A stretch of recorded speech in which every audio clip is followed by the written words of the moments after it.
ശിവനിഷ്ഠയുടെ online ക്ലാസ്സിലേക്ക് എല്ലാവർക്കും സ്വാഗതം. നമ്മുടെ ഗുരുനാഥനായ ശ്രീ അനിൽ വൈദിക്ക് നമുക്ക് ഈ ക്ലാസ്സിലേക്ക് വെൽക്കം ചെയ്യാം. അനിൽജിയെ കേൾക്കാമോ? നമുക്ക് ക്ലാസ് തുടങ്ങാം. ഞാൻ കേൾക്കുന്നുണ്ട്, പറഞ്ഞോളൂ. തുടങ്ങാം അനിൽജി, നമുക്ക് തുടങ്ങാം. ഓക്കെ, തുടങ്ങാം. വളരെ സന്തോഷം. ആദ്യത്തെ ക്ലാസ്സിൽ 120 പേരുണ്ടായിരുന്നു. രണ്ടാമത്തെ ക്ലാസ് വന്നപ്പോഴേക്കും പരസ്യത്തിന്റെ കുറവായിരുന്നു, എന്നാലും അത്യാവശ്യം ജനങ്ങളുണ്ടായിരുന്നു. ഈ പഞ്ചഭൂത സിദ്ധാന്തം എന്ന് പറയുമ്പോൾ മാത്രം ഇത് കേട്ടിട്ട് എന്തിനാ എന്നാ ചിന്തിക്കണത്. കുറച്ചേരം ഞാൻ എൻ്റെ എന്താ പറഞ്ഞത്, എൻ്റെ ദേഷ്യം ഞാനൊന്ന് നിങ്ങളായിട്ടൊന്ന് പങ്കുവെക്കാം. അങ്ങനെ പങ്കുവെക്കണമെന്നുണ്ടെങ്കിൽ ഞാനിങ്ങനെ ദേഷ്യം പിടിക്കുമ്പോൾ എൻ്റെ ആ വികൃതമായ ഒരു മുഖം നിങ്ങൾ കാണുന്നുണ്ടല്ലോ അല്ലേ? എൻ്റെ ദേഷ്യം നിങ്ങൾ കാണുന്നില്ലേ?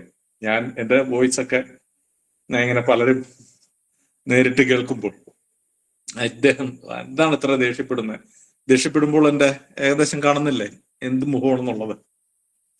ഞാൻ പറയുന്നത് എന്താണെന്ന് വെച്ചാൽ, ഈ പഞ്ചഭൂതത്തെ കുറിച്ചുള്ള ഒരു ജ്ഞാനം നിങ്ങൾക്ക് വന്നില്ലെങ്കിൽ ഒരു പക്ഷേ എന്താ പറഞ്ഞത്, എനിക്ക് തോന്നുന്നത് ഒന്നിലേക്ക് എത്തില്ലെന്ന് തോന്നുന്നു. അതുകൊണ്ട് ഏതെങ്കിലും ഒരു ഔഷധത്തെ കുറിച്ചാണ് നിങ്ങൾക്ക് കൂടുതൽ അറിയേണ്ടതുണ്ടെങ്കിൽ, എന്താണ് ഇപ്പൊ ചവനപ്രാശം എങ്ങനെ നിർമ്മിക്കാം എന്നുള്ളതിനെ കുറിച്ച് നിങ്ങൾ സമഗ്രമായിട്ട് പഠിച്ചു. ഏറ്റവും അവസാനം ആദ്യത്തെ ചവനപ്രാശത്തിന്റെ കൂട്ട് ഒരുപക്ഷെ നിങ്ങൾക്ക് ചിലപ്പോൾ വലിയ ഗുണം ഉണ്ടാവില്ല, രുചി ഉണ്ടാവില്ല. 2-3 പ്രാവശ്യം കഴിയുമ്പോൾ ഇതിന്റെ കുറവ് എന്താണെന്ന് കണ്ടുപിടിച്ചിട്ട് നെല്ലിക്കയുടെ അളവ് കുറക്കേ, ശർക്കരയുടെ അളവ് കുറക്കേ, അല്ലെങ്കിൽ ഏലക്കായുടെ അളവ് കുറക്കേ, അല്ലെങ്കിൽ അച്ചുകരണത്തിന്റെ അളവ് കൂട്ടേ കുറക്കേ, അങ്ങനെയൊക്കെ ചെയ്ത് അവസാനം നിങ്ങളൊരു ചവനപ്രാശം നിർമ്മിക്കും എന്നുള്ളതാണ്. അത് ബിരിയാണി നിർമ്മിക്കുന്നവനും അതുപോലെ തന്നെ നല്ലൊരു കറി ഉണ്ടാക്കുന്നവനും രസം ഉണ്ടാക്കുന്നവനൊക്കെ സംഭവിക്കുന്ന ഒരു കാര്യമുള്ളൂ. പക്ഷെ അതോടുകൂടി നിങ്ങൾക്ക് ജീവിക്കാൻ ഒരു മാർഗമാകും. ഇതുപോലെ ചില ഔഷധങ്ങളൊക്കെ നിങ്ങൾ കണ്ടെത്തുമ്പോൾ നിങ്ങൾ നല്ല വൈദ്യനായി തീരും. പക്ഷെ എന്തുകൊണ്ട് നമ്മളുടെ ചിന്തയിലൂടെ നിരവധി പ്രാവശ്യം നിരീക്ഷണങ്ങളും പരീക്ഷണങ്ങൾക്കും വിധേയമാകാതെ ഒരു ഔഷധത്തെ നമ്മൾ എന്തുകൊണ്ട് കണ്ടുപിടിക്കുന്നില്ല എന്ന് ചോദിച്ചാൽ, കണ്ടുപിടിക്കാനുള്ള മാർഗമുണ്ട്. അത് ഈ പഞ്ചഭൂത സിദ്ധാന്തത്തെ നിങ്ങൾ പഠിക്കുന്നില്ല.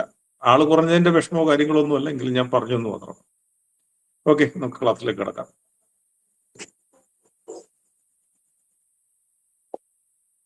ഈ ശിവവിഷ്ഠയുടെ ഇന്ന് വരെ നടന്നിരിക്കുന്ന ക്ലാസ്സുകളിൽ നമ്മൾ കഴിയുന്നത്ര പറഞ്ഞു മനസ്സിലാക്കിയിരിക്കുന്നത് കുറച്ച് കാര്യങ്ങൾ എന്താണെന്ന് വെച്ചാൽ, മനുഷ്യന്റെ ഭക്ഷണത്തിലൂടെ മാത്രമല്ല ഊർജം നേടാൻ സാധിക്കുന്നത്. അത് പഞ്ചഭൂതങ്ങളിലൂടെയും പഞ്ചഭൂത സിദ്ധാന്തങ്ങളിലൂടെയും മനുഷ്യന് ഊർജം സ്വീകരിക്കാനായിട്ട് സാധിക്കും. ഈ ശരീരം എന്ന് പറയുന്നത് പഞ്ചഭൂതാത്മകമാണ് എന്ന ഒറ്റയടിക്ക് നിങ്ങളോട് പറഞ്ഞാൽ എന്താണ് ഈ പഞ്ചഭൂതാത്മകം എന്നുള്ളത് ഒരുപക്ഷെ നമ്മൾ പഠിച്ചതിന്റെ കുറവ് കൊണ്ടോ, അല്ലെങ്കിൽ നമ്മളുടെ അറിവ് കൊണ്ടോ, ഗുരു പറഞ്ഞത് കൊണ്ടോ, അല്ല ഗുരുവിന്റെ പഠിപ്പുകേട് കൊണ്ടോ എവിടെയെങ്കിലൊക്കെ എന്തെങ്കിലുമൊക്കെ ഒരു കുറവ് നമുക്ക് സംഭവിക്കാം. അതുകൊണ്ട് പഞ്ചഭൂതാത്മകം എന്താണെന്നുള്ളത് നമുക്ക് പഠിപ്പിക്കാം. പക്ഷേ ഇതിന്റെ കാരണം എന്താണെന്നുള്ളതിനെ കുറിച്ചൊക്കെ, അല്ലെങ്കിൽ അതിന്റെ കാര്യകാരണത്തെ കുറിച്ച് ചെറിയൊരു ഉപമ ആദ്യം തന്നെ ഞാൻ തരാം.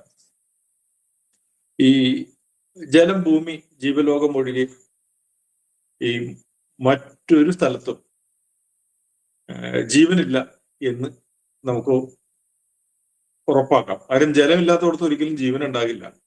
ഇനി ജലം കുടിക്കാത്ത ഏതെങ്കിലും, ജലവും വായുവും വേണ്ടാത്ത ഏതെങ്കിലും ജീവജാലങ്ങൾ എവിടെയെങ്കിലും ഉണ്ടാവോ? അത്തരം ജീവജാലങ്ങൾ ഉണ്ടാകാം, എനിക്കറിയില്ല. പക്ഷെ ഞാൻ എത്ര ചിന്തിച്ചിട്ടും അതെനിക്ക് മനസ്സിലാവുന്നില്ല. അപ്പൊ അതുകൊണ്ട് പ്രപഞ്ചം മനുഷ്യ ശരീരം പോലെ പഞ്ചഭൂതാത്മകമല്ല. അപ്പൊ അതിന്റെ ഒരു പ്രത്യേകത എന്താണെന്ന് വെച്ചാൽ, ഈ ജ്യോതിഷത്തെ നമ്മളൊന്ന് മനസ്സിലാക്കണം. എങ്കിൽ മാത്രമാണ് ഈ പഞ്ചഭൂതാത്മകം പ്രപഞ്ചം എന്നതിനെ കുറിച്ച് നമുക്കൊരു ഐഡിയ കിട്ടുള്ളൂ. ഈ ജ്യോതിഷം വളരെ അധികാരികമാണ്. വേദങ്ങളിലെ ജ്യോതിഷം ഉണ്ടോ ഞാൻ പറഞ്ഞത് കവടി നിരത്തല്ല. അതിന്റെ തെളിവ് ഈ ഓർക്കിഡ് ചെടി നിങ്ങളുടെ കയ്യിൽ ആരുടെയും കയ്യിലുണ്ടെങ്കിൽ നിങ്ങൾ അതൊരു മരത്തിൽ കയറ്റുക. ആ മരത്തിന്റെ ഊർജത്തെ നിങ്ങൾ ഒന്ന് പരീക്ഷിക്കുക. ആ ചെടി ആ മരത്തിൽ പിടിച്ചിരിക്കുന്നു എന്നല്ലാതെ, ഒരു പക്ഷിയെ പോലെ വന്ന് കൊമ്പിലിരിക്കുന്നു എന്നല്ലാതെ, ആ ചെടി ഭൂമിയിൽ നിന്നോ അത് വളരുന്ന മരത്തിൽ നിന്നോ യാതൊരുവിധ ആഹാരവും സ്വീകരിക്കുന്നില്ല. പിന്നെ എങ്ങനെ അത് ജീവിക്കുന്നു അല്ലെങ്കിൽ അതിജീവിക്കുന്നു? നിങ്ങൾ ആരെങ്കിലും അത് ചിന്തിച്ചിട്ടുണ്ടോ എന്നറിയില്ല. ഞാൻ ഈ പറയുന്നതിനകത്ത് ആർക്കെങ്കിലും വേണമെങ്കിൽ ഒരു 10 മിനിറ്റ് വേണമെങ്കിൽ നമുക്ക് ക്ലാസ് ഒന്ന് കട്ട് ചെയ്യാം. ആർക്കെങ്കിലും ഒന്ന് AIനോടോ അല്ലെങ്കിൽ മറ്റേതെങ്കിലും പുതിയ പഠന വിദ്യ ഗൂഗിളിൽ എവിടെയെങ്കിലും ഉണ്ടെങ്കിൽ നിങ്ങൾക്ക് പോയിട്ട് നോക്കാം. ജ്യോതിഷപ്രകാരം ജ്യോതിഷത്തെ അറിഞ്ഞ് ജീവിക്കുന്ന ഗുരുക്കന്മാർക്കും ഋഷികൾക്കും ഹിമാലയത്തിന്റെ ഭാഗത്ത് നിന്നും എങ്ങനെ ഊർജം സ്വീകരിക്കാൻ സാധിക്കുന്നു എന്ന് ചോദിച്ചിട്ടുണ്ടെങ്കിൽ അതിന്റെ ഒരു ഭാഗമാണ് ഓർക്കിഡ് ചെടി. ഇനി ഒരു പല്ലിക്കുഞ്ഞിന്റെ അതായത് പല്ലിക്കുഞ്ഞ് മുട്ടയിൽ നിന്നും പുറത്തു വരുമ്പോൾ അതിന്റെ ഭാരം എന്ന് പറയുന്നത് വെറും 4 ഗ്രാമാണ്. അത് ആഹാരം സ്വയം തേടണം. അതിന് അമ്മയെന്ന് ആ സമയത്ത് കൊണ്ടുപോയി കൊടുക്കില്ല. അങ്ങനെ ആഗ്രഹിക്കുമ്പോൾ അത് ഒറ്റടിക്ക് ഇരട്ടി ആവും, 8 ഗ്രാം ആവും. ഒരു പല്ലിക്കുഞ്ഞു മുട്ടയിൽ വന്ന് 2-3 മണിക്കൂറിനുള്ളിൽ തന്നെ അത് 8 ഗ്രാമായിട്ട് മാറുന്നുണ്ട്. പല്ലിക്ക് നിങ്ങൾക്കറിയാം, പല്ലിക്ക് ആടിനെ പോലെയോ മറ്റ് സസ്തനികളെ പോലെയോ മുല കുടിക്കാനൊന്നും സാധിക്കില്ല. പക്ഷെ അത് 8 ഗ്രാമായിട്ട് വർദ്ധിച്ചു വരുന്നുണ്ടെങ്കിൽ തീർച്ചയായിട്ടും എന്താണ് അതിന്റെ പ്രത്യേകത? പല്ലിക്കുഞ്ഞ് എവിടെ നിന്നാണ് ഈ ഊർജം വലിച്ചെടുത്തത്? അതുകൊണ്ട് ഈ പഞ്ചഭൂതങ്ങളെ പഠിക്കുമ്പോൾ തന്നെ നിങ്ങൾ, അല്ലെങ്കിൽ പഞ്ചഭൂതം വളരെ അടുത്തറിഞ്ഞ് നമ്മൾ പഠിക്കേണ്ടതാണ്. പഞ്ചഭൂതത്തിലേക്ക് ഞാൻ കടന്നിട്ടില്ല. കാര്യം ഇതിനകത്ത് ആള് പറഞ്ഞപ്പോൾ എന്താണ് ഈ പഞ്ചഭൂതം എന്നുള്ളത്, വായു, അഗ്നി, ജലം എന്നൊക്കെ ഉള്ള പഠനങ്ങളാണ് നിങ്ങൾക്ക് കൂടുതൽ കിട്ടിയിരിക്കുന്നത്. പക്ഷെ ഇതിന്റെ ബാക്കിയുള്ള ഗുണങ്ങളോ അല്ലെങ്കിൽ പ്രശ്നങ്ങളോ നിങ്ങൾ മനസ്സിലാക്കുന്നില്ല. ഇപ്പൊ സൗരയൂഥത്തിന് പുറത്ത് 6 വശമുണ്ട്. നമ്മുടെ ഭൂമിക്ക് 6 വശമുണ്ടല്ലോ. 4 മുകളിലൊരു വശമുണ്ട്, താഴെ ഒരു വശമുണ്ട്, അല്ലേ? ബാക്കി തെക്കുണ്ട്, വടക്കുണ്ട്, കിഴക്കുണ്ട്. അങ്ങനെ 4 ഭാഗങ്ങളും 2 ഭാഗങ്ങളും കൂടി ചേർന്നിട്ടുണ്ടെങ്കിൽ 6 ഭാഗമാകും. ഇവിടെ എല്ലാം ഗ്രഹങ്ങളും നക്ഷത്രങ്ങളും ലക്ഷക്കണക്കിനുണ്ട്. അവയിൽ നിന്നെല്ലാം നമ്മൾക്ക് രശ്മികൾ എല്ലാ നിമിഷവും ഭൂമിയിൽ എത്തുന്നുണ്ട്. അതിനെ സ്വീകരിക്കാനുള്ള ഒരു കഴിവ് മനുഷ്യൻ ഇന്നുവരെയും പഠിച്ചിട്ടില്ല. വേദം പറയുന്ന ഒരു കഴിവ് അല്ലെങ്കിൽ ഒരു ഗുണം എന്ന് പറയുന്നത് ഈ ഒരു രശ്മിയെ സ്വീകരിക്കുക എന്നുള്ളതാണ്. ഈ രശ്മിയെ സ്വീകരിക്കണമെന്നുണ്ടെങ്കിൽ നിങ്ങൾ പഞ്ചഭൂതങ്ങൾ എന്താണെന്നുള്ളത് ഇന്നുവരെയും പഠിച്ചതിൽ നിന്ന് വ്യത്യസ്തമായിട്ട് നിങ്ങൾ പഠിക്കണം, അറിയണം. എന്തുകൊണ്ട് ഒരു ദിവസം ജനിക്കുന്ന ഒരു കുട്ടിക്ക് ഒരു നക്ഷത്ര ഫലം ലഭിക്കുന്നു? ഇത്രയും ഗ്രഹങ്ങളും നക്ഷത്രങ്ങളും ഉണ്ടായിട്ട് അവിടെയും അതിന്റെ ഒരു കാര്യം നമ്മൾ മനസ്സിലാക്കുക. ഗ്രഹങ്ങളിൽ ചന്ദ്രനാണ് ഏറ്റവും കൂടുതൽ ആകർഷണ ബലമുള്ളത്. അപ്പൊ ചന്ദ്രൻ ഏത് നക്ഷത്ര കൂട്ടത്തിന്റെ അടുത്തുകൂടി പോകുന്നുവോ അപ്പോ ആ നക്ഷത്രത്തിന്റെ രശ്മിയെ ആകർഷിച്ച് പിടിക്കുന്നു എന്ന് വേണമെങ്കിൽ ഞാൻ പറയാം. അങ്ങനെ പറഞ്ഞിട്ടുണ്ടെങ്കിലും ഞാൻ അതിനെ തെളിയിച്ചു തരാം. ആകർഷിച്ച് പിടിക്കുന്നുണ്ട്. ആകർഷിച്ച് പിടിച്ചു ഭൂമിയെ ആ വലയത്തിനുള്ളിലാക്കുന്നു. അപ്പോൾ ഭൂമിയിൽ ജനിക്കുന്ന കുട്ടിക്കും ജീവജാലങ്ങൾക്കും ആ നക്ഷത്രത്തിന്റെ ഊർജം കിട്ടുകയും അങ്ങനെ ആ നക്ഷത്രജാതൻ എന്ന കുട്ടി എന്നറിയപ്പെടുന്നു. ഇപ്പൊ ചിത്ര നക്ഷത്രത്തിൽ പെട്ടതാണെങ്കിൽ ആ ചിത്ര നക്ഷത്രത്തിൽ പെട്ടത് എന്നുള്ളത് അറിയപ്പെടുന്നു. അപ്പൊ അടുത്ത ദിവസം ചന്ദ്രൻ മറ്റൊരു നക്ഷത്ര പരിധിയിലേക്ക് മാറും. ഇങ്ങനെയാണ് ഓരോ നാളുകാരും നക്ഷത്രജാതനൊക്കെ ജനിക്കുന്നത്. ഇനി നിങ്ങൾ ഈ നക്ഷത്രങ്ങളും ഗ്രഹങ്ങളും നിങ്ങളെ എന്താ പറയാ, നിങ്ങൾ ആകർഷിക്കുന്നുണ്ടോ എന്നുള്ളത് നിങ്ങൾ അറിയണമെന്നുണ്ടെങ്കിൽ ഈ ധ്രുവങ്ങളിലെ എന്ന് വെച്ചാൽ ഈ ആർട്ടിക്ക, അന്റാർട്ടിക്ക പ്രദേശങ്ങളെ കുറിച്ച് നിങ്ങൾ കേട്ട് കാണുമല്ലോ. അവിടുത്തെ സ്ത്രീകൾക്ക് 6 മാസം ആർത്തവം ഉണ്ടാകില്ല. കാരണം 6 മാസം അവിടെ സൂര്യനില്ലെന്ന് മാത്രം ചിന്തിച്ചാൽ മതി. അതിന് വേറെ ഒരു ശാസ്ത്രവും നിങ്ങൾ കാണണ്ട. അവിടുത്തെ ഭക്ഷണം കൊണ്ടാണെന്നോ ജീവിത രീതി കൊണ്ടാണെന്നോ ഒന്നുമല്ല. അപ്പൊ കാരണം സൂര്യപ്രകാശം ലഭിക്കാത്തത് കൊണ്ടാണ്. എന്തുകൊണ്ടെന്നാൽ സൂര്യപ്രകാശം അന്തരീക്ഷത്തിൽ ഇല്ലെങ്കിൽ ആ പ്രത്യുൽപാദനപരമായ അവയവങ്ങൾക്ക് പ്രവർത്തിക്കാനുള്ള ഊർജം ലഭിക്കില്ല. അതിനകത്ത് ആർക്കെങ്കിലും സംശയമുണ്ടോ? ജ്യോതിഷത്തെ കണ്ണടച്ച് കുറ്റം പറയുമ്പോൾ നമ്മൾ പറയുന്ന വേദിക് ജ്യോതിഷം എന്താണ് എന്നുള്ളത് നിങ്ങൾ മനസ്സിലാക്കാൻ ശ്രമിക്കണം. ജനിച്ച സമയത്ത് 2 അതിലധികമോ ഗ്രഹങ്ങൾ ഒന്നിച്ചു നിന്നാൽ മാത്രമേ ആ വ്യക്തി ഏതെങ്കിലും വിധത്തിൽ പ്രശസ്തനാവുകയുള്ളൂ. കാര്യം ഗ്രഹങ്ങളുടെ ഊർജം സംയുക്തത്തിൽ കുറെ വ്യത്യസ്തതയും കുറെ ഗുണങ്ങളും നമ്മൾക്ക് സമ്മാനിക്കുന്നുണ്ട്. അതുകൊണ്ട് പഞ്ചഭൂതം എന്താണ് എന്നുള്ളത് നിങ്ങൾ പഠിക്കണം. പഞ്ചഭൂതം എന്താണെന്ന് പഠിച്ചാൽ മാത്രമല്ല ഇതിനകത്ത് നിങ്ങൾ കാണാത്ത ജ്യോതിഷവും കൂടി ഉണ്ടെന്ന് നിങ്ങൾക്ക് മനസ്സിലാക്കാൻ സാധിക്കുള്ളൂ. ഞാൻ പറഞ്ഞത് കവടി നിരത്തോ, നാളെ എന്റെ നക്ഷത്രം ചിത്തിരയാണ് സാർ, എന്റെ ദിവസമാണ് ജനിച്ചത്, എന്റെ കല്യാണം നാളെ നടക്കോ അടുത്ത വർഷം നടക്കോ എന്ന് പറഞ്ഞ് ഒരുത്തരും വിളിച്ചേക്കരുത്. ഞാൻ പറഞ്ഞു വരുന്നതിന്റെ പൊരുള് എന്താണെന്ന് നിങ്ങൾ മനസ്സിലാക്കുക. എനിക്ക് കറക്റ്റ് കമ്പനിയൊന്നുമില്ല.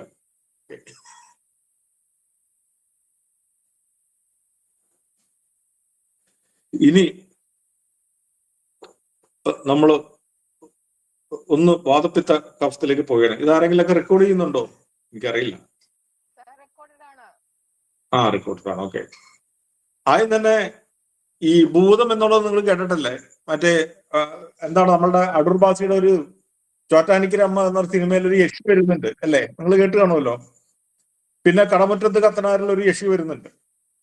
പിന്നെ എന്താണ് ആ മലമലയുക എന്നുള്ളൊരു പാട്ടിറങ്ങിയ ഒരു പടം, അതിനകത്ത് കൊച്ചിൻ ഖനീഫയാണ്, മറവി മത്തായി. അതിനകത്ത് 1-2 പ്രേതങ്ങളും മറ്റും എല്ലാം വരുന്നുണ്ട്. ഇങ്ങനെ കുറെ പ്രേതങ്ങളാണ് ഈ ഭൂതങ്ങൾ എന്ന് നിങ്ങൾ ധരിക്കരുത്. ഭൂതം എന്ന് പറഞ്ഞിട്ടുണ്ടെങ്കിൽ ഇന്നലെ ഡൽഹിയിലെ ഇലക്ഷന്റെ ഡിക്ലെയറിംഗ് നടന്നു, അത് കഴിഞ്ഞു, അത് ഭൂതകാലമാണ്. ഇനി ചിലപ്പോ 1 വർഷം കഴിയുമ്പോൾ കേരളത്തിൽ അല്ലെങ്കിൽ 1.5 വർഷത്തിനുള്ളിൽ കേരളത്തിൽ എന്ത് സംഭവിക്കും? കേരളത്തിൽ ഇലക്ഷൻ നടക്കും, അത് ഭാവി കാലമാണ്.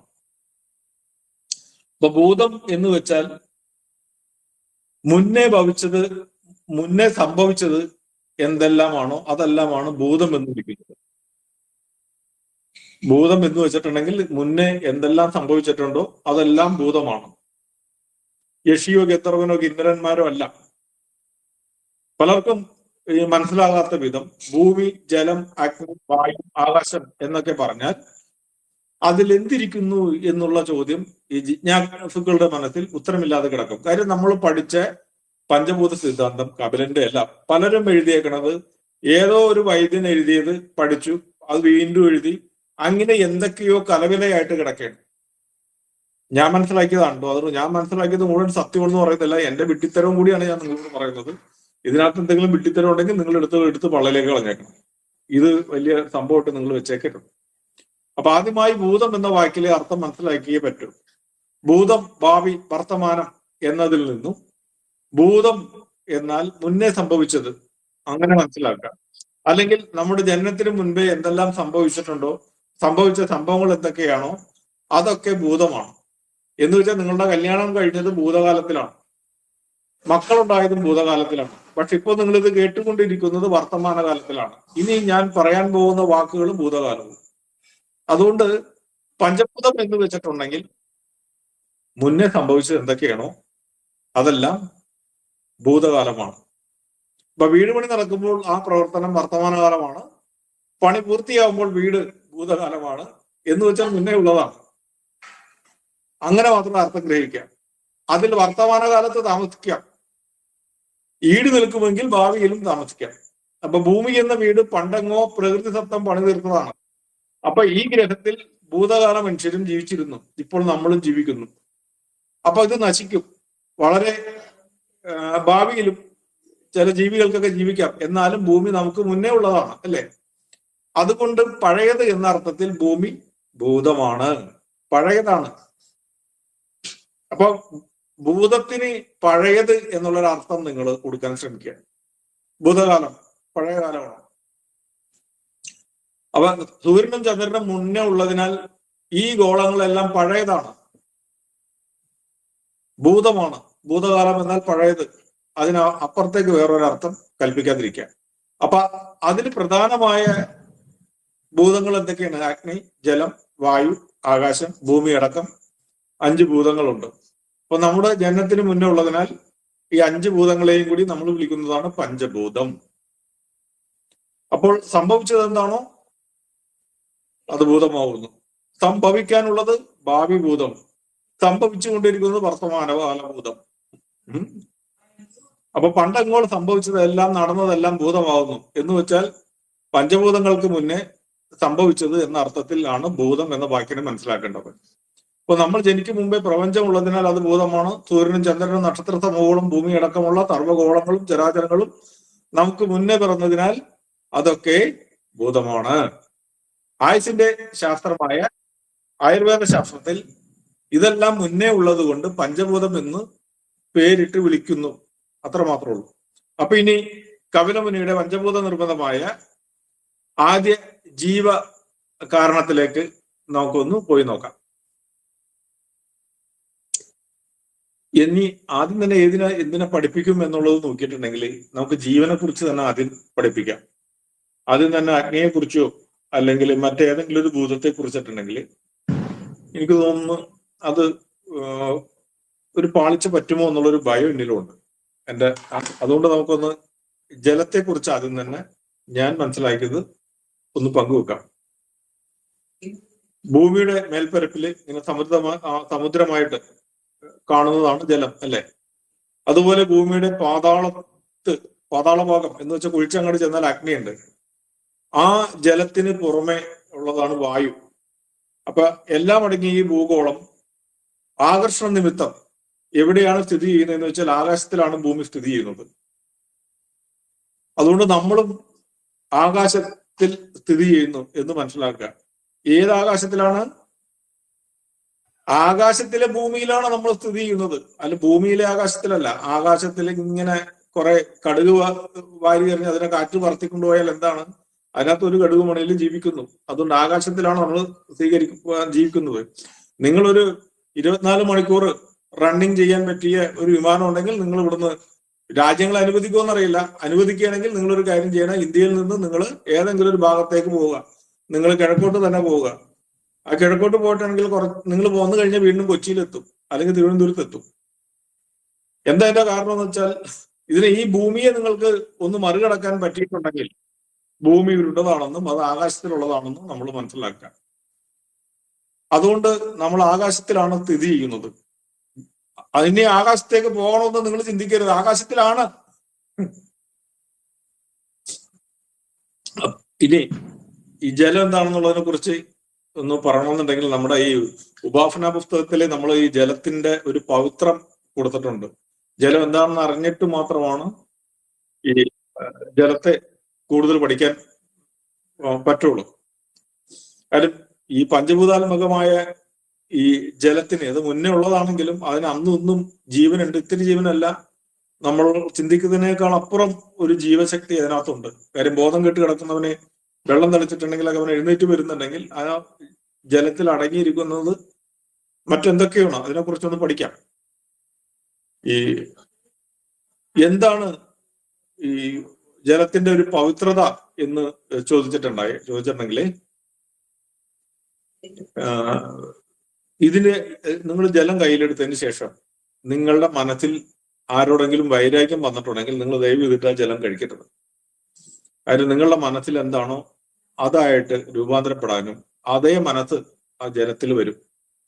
അപ്പോ ഈ ജലം കൊണ്ട് ഈ ആചമനം ചെയ്യുമ്പോഴെല്ലാം എപ്പോഴൊക്കെ നിങ്ങൾ ജലം കൈകാര്യം ചെയ്യുന്നു, കഞ്ഞിക്ക് അരി കഴുകിയിടുമ്പോഴും പാചകത്തിന്റെ പുട്ടിന് വെള്ളം കുഴക്കുമ്പോഴെല്ലാം വളരെ ശ്രദ്ധിക്കണം. കാര്യം ജലം കയ്യിലെടുക്കുമ്പോൾ നമ്മുടെ മനസ്സ് പവിത്രമായിരിക്കണം. കാര്യം ഈ മനുഷ്യൻ കള്ളം പറയുന്നതിനാൽ അവൻ പവിത്രനാണെന്ന് വെച്ചിട്ടുണ്ടെങ്കിൽ പവിത്രനല്ല. അതുകൊണ്ട് ജലമാണെങ്കിലോ അത് പവിത്രമാണ്, സ്വതവേ പവിത്രം എന്നാണ് അതിനെ പറയുന്നത്. അതുകൊണ്ട് ഇതൊന്ന് കൈകാര്യം ചെയ്യുമ്പോൾ സൂക്ഷിച്ച് കൈകാര്യം ചെയ്യണമെന്ന് പറഞ്ഞുകൊണ്ട് തന്നെ ജലത്തെ ആ ജലതത്വത്തിലേക്ക് വരാം. ഈ തീർത്ഥയാത്ര എന്നൊക്കെ നിങ്ങൾ കേട്ട് കാണൂല്ലേ? തീർത്ഥം എന്ന് വെച്ചാൽ ജലമാണ്. സതീർത്ഥ്യൻ എന്ന് വെച്ചിട്ടുണ്ടെങ്കിൽ അതിനകത്ത് ഒരുമിച്ച് തീർത്ഥയാത്രക്ക് പോയ ആൾക്കാരാണ് സതീർത്ഥ്യൻ എന്ന് പറയുന്നത്. അല്ലാതെ കൂടെ പഠിച്ചവന് സതീർത്ഥ്യൻ എന്നുള്ളൊരു അർത്ഥം നമുക്ക് പറയാനായിട്ട് പറ്റില്ല. അപ്പൊ തീർത്ഥയാത്ര തേടി പോയിട്ടുണ്ടെങ്കിൽ ജലത്തിൽ എന്തോ ഋഷികളും അർജുനനൊക്കെ കണ്ടിരുന്നു. അർജുനാണ് ഏറ്റവും കൂടുതൽ മഹാഭാരതത്തിൽ തീർത്ഥയാത്ര നടത്തിയിരിക്കുന്നത്. അപ്പോ ആ മായമില്ലാത്ത ജലമൂകത തളം കെട്ടി നിൽക്കുന്ന ഒരു ഹിമപ്രദേശം, അതെല്ലാം പവിത്രമാണ്. ഓക്കെ, ഈ കുടിച്ച വെള്ളത്തിൽ വിശ്വസിക്കരുത് എന്നൊരു മലയാള വാക്ക് നിങ്ങൾ കേട്ട് കാണുമെന്ന് എനിക്കറിയില്ല. കേട്ട് കാണും. എന്താണ്? പരിചയമില്ലാത്ത മനുഷ്യനിൽ നിന്നും നേരിട്ട് ജലം വാങ്ങി കുടിക്കരുത്. പരിചയമുള്ളവന്റെ കയ്യിൽ നിന്നും കുടിക്കരുത്. കാര്യം അവന്റെ മനസ്സെന്താണോ അത് ആ ജലത്തിൽ അലിഞ്ഞു ചേരും. അതാണ് കുടിച്ച വെള്ളത്തിൽ വിശ്വസിക്കരുതെന്ന് പറയുന്നത്. അത് ചിന്തിക്കണം എപ്പോഴും. അപ്പോ ഇനി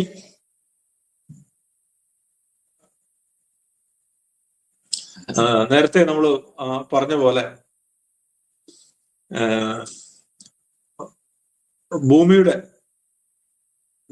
അടിഭാഗത്തുള്ള അമേരിക്കയിലുള്ള ജനങ്ങള് അവരൊക്കെ ആകാശത്തെ കാണുന്നുണ്ട്.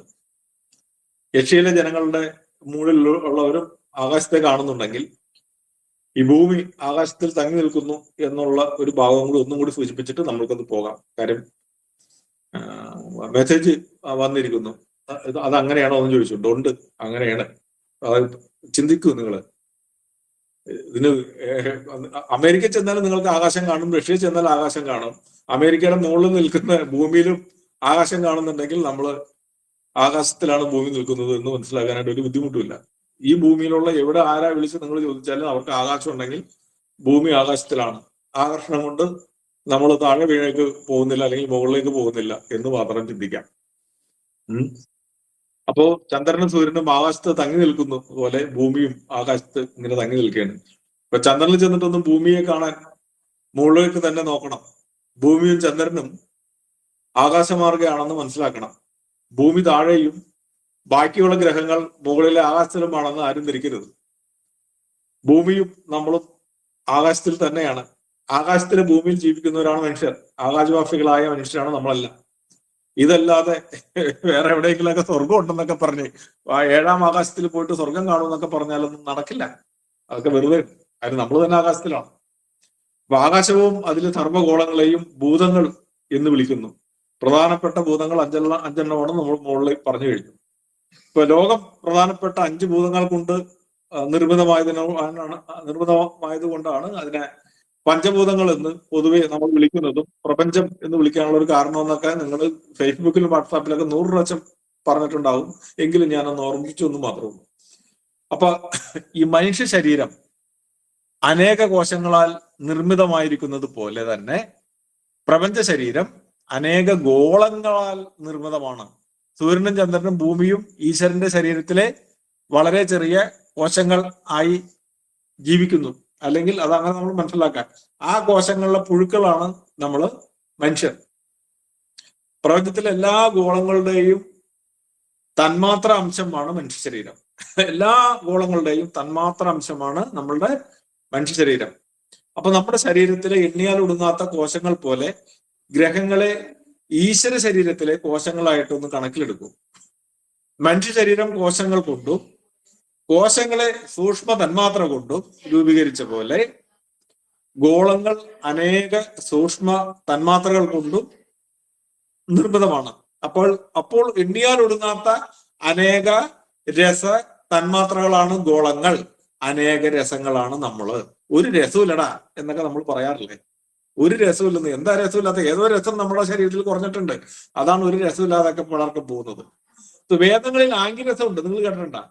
ഒരു മുനിയെ കുറിച്ച് പറയുന്നതെല്ലാം ഇതം അഗ്നയെ ആംഗിരസേ ഇതം നമ എന്ന് പറയാറുണ്ട് വേദങ്ങളിൽ.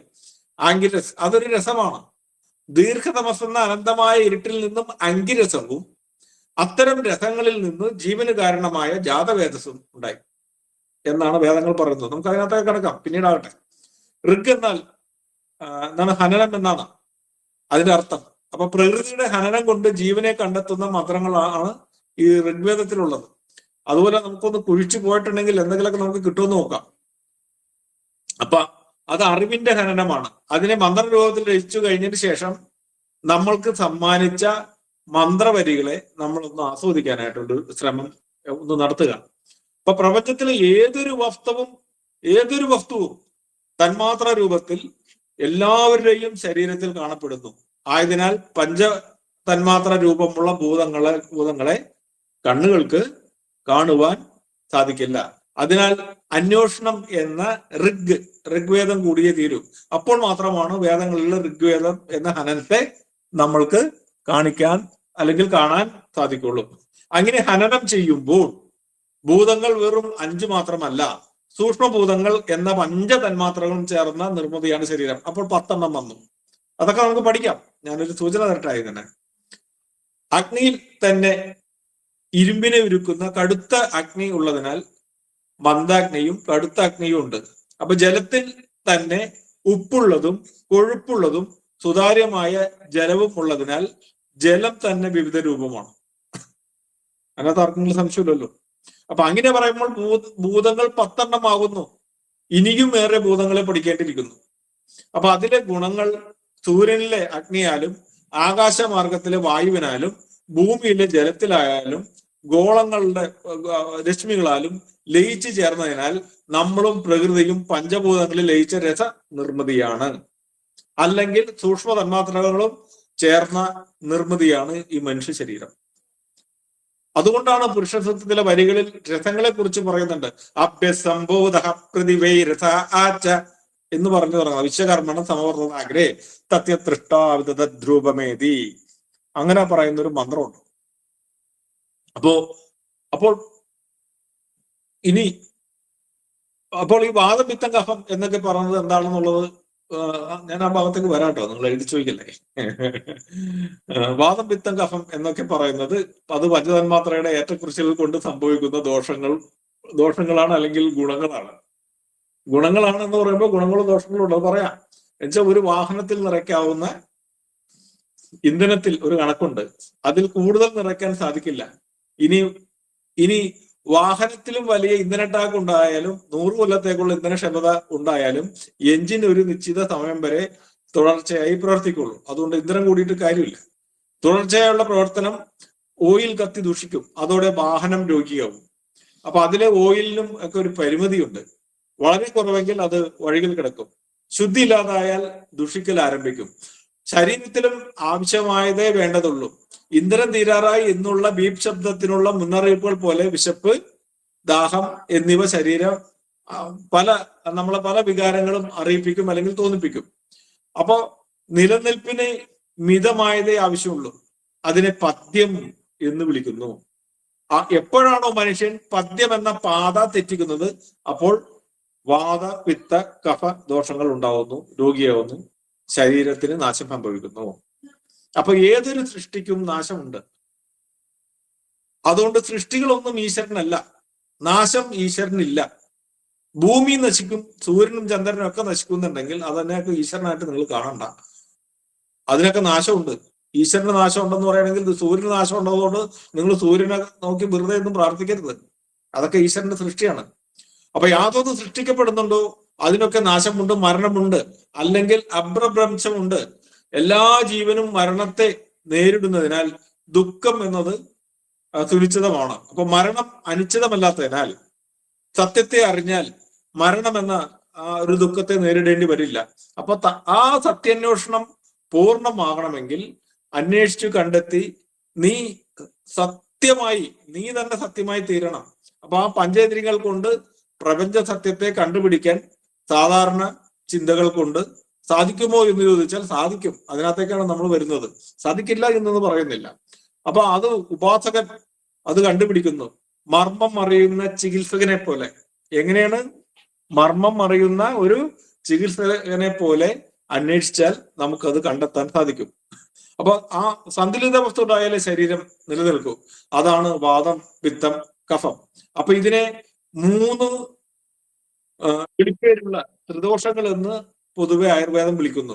അപ്പൊ ഈ ത്രിദോഷം എന്താണ് ഒന്നുകൂടി വ്യക്തമാക്കാം. വാദം എന്നാൽ പൊതുവെ ധരിക്കുന്നത് എന്താണ്? ചെറിയൊരു രോഗവിവരമാണ് അല്ലെ? വാദരോഗം എന്താണെന്ന് വെച്ചാൽ വാദം നമ്മളെല്ലാം മനസ്സിലാക്കിയേക്കണം. വാദരോഗം എന്താണ്? ഇതിനെ വാദരോഗത്തെ കുറിച്ച് പറയാം. ഞാൻ പറയുന്നതല്ല കേട്ടോ വാദരോഗം. വാദം എന്താണെന്ന് അറിഞ്ഞാലാണ് വാദരോഗത്തെ ചികിത്സിക്കാൻ പറ്റുള്ളൂ. അതാണ് പഞ്ചഭൂതത്തെ പഠിക്കാത്ത ഒരു മനുഷ്യൻ വാദത്തെ ചികിത്സിച്ചാൽ വിജയിക്കില്ല. ഞാൻ ഇതിനെ വാദരോഗം കൂടുന്നത് മഴക്കാലത്തും മഞ്ഞുകാലത്തും ആണെന്ന് വെറും തെറ്റിദ്ധാരണയാണ്. നിങ്ങൾക്കൊക്കെ ഈ വാദം ആർക്കെങ്കിലും ഉണ്ടെങ്കിൽ നല്ല തണുപ്പ് വരുമ്പോൾ നിങ്ങൾക്ക് വാതരോഗം കൂടോ കുറയോ എന്ന് ചോദിച്ചാൽ എല്ലാവരും പറയുന്നത് കൂടും. ഇല്ല, കുറയാണ് ചെയ്യുന്നത്. സത്യത്തിൽ തണുപ്പ് വാദത്തെ കുറക്കുന്നു. അതിന്റെ അർത്ഥം ഏറ്റവും കൂടുതൽ തണുപ്പുള്ള കാശ്മീരിൽ വാതരോഗികളില്ല. അവിടെ വാതരോഗികൾ വളരെ കുറവാണ്, വളരെ കുറവാണ്. എന്താ കാര്യം?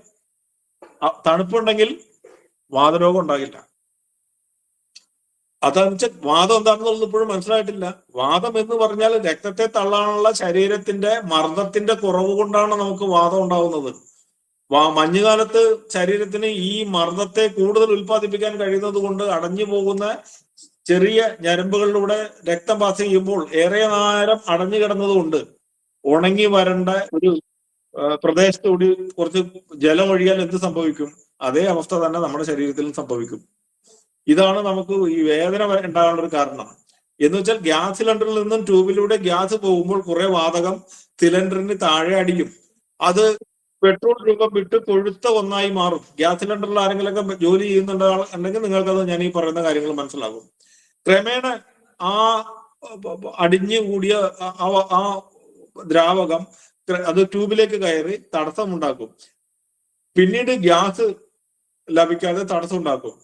പുതിയ ട്യൂബ് വാങ്ങി മാറ്റിയാൽ മാത്രം ആണ് പിന്നെ ഈ ഗ്യാസ് ലഭിക്കുള്ളൂ. പക്ഷെ മനുഷ്യന്റെ ഞരമ്പിനെ മാറ്റാനൊന്നും പറ്റില്ലല്ലോ. ഇതിനെ തള്ളിക്കളയാനുള്ള ഒരു വഴിയുണ്ട്. ആ ട്യൂബിനെ ഒന്ന് ഉടച്ചു കൊടുത്താൽ അല്പം ഗ്യാസ് പോകാനുള്ള അവസ്ഥ തൽക്കാലത്തൊക്കെ ഉണ്ടാകും. അത് അല്ലെങ്കിൽ അത് ഊരിയെടുത്ത് ചെറിയ കമ്പി കടത്തി വിട്ടാൽ കൊഴുത്ത ജെല്ല് പുറത്തു പോകും. വീണ്ടും പഴയ ട്യൂബ് ഉപയോഗിക്കാം. അപ്പൊ ഇതുപോലെ വ്യായാമം കുറഞ്ഞാൽ ഞരമ്പിൽ രക്തത്തിലെ കൊഴുത്ത ജെല്ലുകൾ വന്ന് അടിഞ്ഞുകൂടി രക്ത ഓട്ടം കുറയും. വിയർപ്പ് കൂടി ആ വിയർപ്പും കൂടി ആ സമയത്ത് നമുക്ക് ഇല്ലാതായാൽ ദുർമേധസ് ശരീരത്തില് അടിഞ്ഞുകൂടും. അപ്പൊ ആ സമയം ഞരമ്പ് തിരുമ്പി കൊടുത്താൽ ജെല്ലുകൾ അയവ് വന്ന് വേദനയോടെ തൽക്കാലത്തേക്ക് രക്ത ഓട്ടം തുടരും. അപ്പൊ രക്തം കൊഴുത്ത അവസ്ഥയിലായാലും ആ ഞരമ്പുകളിൽ ഈ ജെല്ല് അല്ലെങ്കിൽ ജെല്ല് രൂപപ്പെടും. അപ്പോൾ ആ സമയങ്ങളിൽ എണ്ണകൾ തേക്കാതെ ശ്രദ്ധിക്കണം. യൂക്കാലി പോലുള്ള തൈലങ്ങൾ കുറച്ച് ഗുണം ചെയ്യും. അതവിടെ നിൽക്കട്ടെ, അതൊന്നുമല്ല നമുക്ക് ചെയ്യേണ്ടത്. പൈപ്പിൽ നിന്ന് വെള്ളം തടസ്സപ്പെടുമ്പോൾ അഴുക്ക് വന്ന് നിറഞ്ഞാണ് അതിനെ നമുക്ക് ക്ലീൻ ആക്കാൻ പറ്റുന്നത്. പൈപ്പുകൾ മാറ്റാം, പക്ഷെ ഞരമ്പ് നമ്മുടെ മാറ്റാൻ പറ്റുമോ? സാധിക്കില്ല. അപ്പൊ പുതുക്കാനുള്ള വഴി നമുക്ക് മുന്നിലുണ്ട്. ആ സമയം രക്തത്തെ കട്ടി കുറയ്ക്കാനുള്ള ആഹാരാദികൾ കഴിക്കണം. ആ പുളിയുള്ള ആഹാരം കഴിക്കുമ്പോൾ വായിൽ വെള്ളം ഊറും. നെല്ലിക്ക വർഗ്ഗങ്ങൾ ആ സമയത്ത് കഴിക്കണം. ഉപ്പ് കുറയ്ക്കണം, ആ ജലം കട്ടിയാകാതിരിക്കാനായിട്ട്. ഞാൻ പറയുന്നത് വാതപിത്ത കഫത്തിലേക്ക് അല്ലട്ടോ വരുന്നത്, പഞ്ചഭൂത സിദ്ധാന്തത്തിലേക്കല്ല. ഇത് ഈ രോഗത്തെ കുറിച്ച് പറഞ്ഞിട്ടും വാദം എന്താണെന്നുള്ളത് ഞാൻ പറഞ്ഞു മനസ്സിലാക്കി തരാം. അപ്പോ ഉപ്പ് കുറയ്ക്കണം. ജലദത്തം അറിയുന്നവർക്ക് രോഗത്തെ സ്വയം പരീക്ഷിക്കാം. പോഷകം കുറഞ്ഞ തീരെ കൊഴുപ്പില്ലാത്ത ആഹാരങ്ങൾ ഞരമ്പിന് ബലക്കുറവ് വരുത്തും. അത് വാദം ഉറപ്പായിട്ട് വീണ്ടും വാദം കൂട്ടേ ചെയ്യുള്ളൂ. അപ്പോൾ നെയ്യ്, മോര്, വെണ്ണ അതെല്ലാം കൂടുതൽ ഉൾപ്പെടുത്തണം.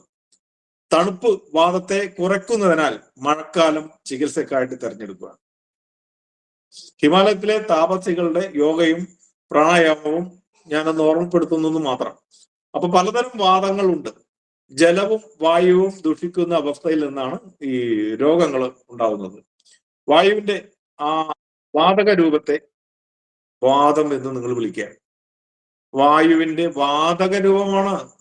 രക്തങ്ങളെ ചിരകളിലൂടെ തള്ളിവിടാനുള്ള വായുവിന്റെ വാതകാവസ്ഥ കുറഞ്ഞാലും വാദം എന്ന് വിളിക്കാം. വാതക രൂപത്തിലുള്ള സമ്മർദ്ദം കൊടുക്കുന്ന വായുവാണ് വാദം എന്നറിയപ്പെടുന്നത്. എന്ന് വെച്ചിട്ടുണ്ടെങ്കിൽ അഗ്യം അല്ലെങ്കിൽ കാറ്റ്, അതിശക്തമായ കാറ്റ്. വിമാനം എങ്ങനെയാണ് ഒരു മണിക്കൂറിൽ 8000 കിലോമീറ്റർ ഒക്കെ സഞ്ചരിക്കുന്നത്? അതിശക്തമായ വായുവിനെ അതിശക്തമായിട്ട് വലിച്ചെടുക്കുകയാണ് ചെയ്യുന്നത്. അത് മറ്റൊന്നിലൂടെ പോകുമ്പോൾ വിമാനം മുന്നോട്ട് നീങ്ങുന്നു. ഇതാണ് വിമാനം മുന്നോട്ട് നീങ്ങുന്നത്, അല്ലെ?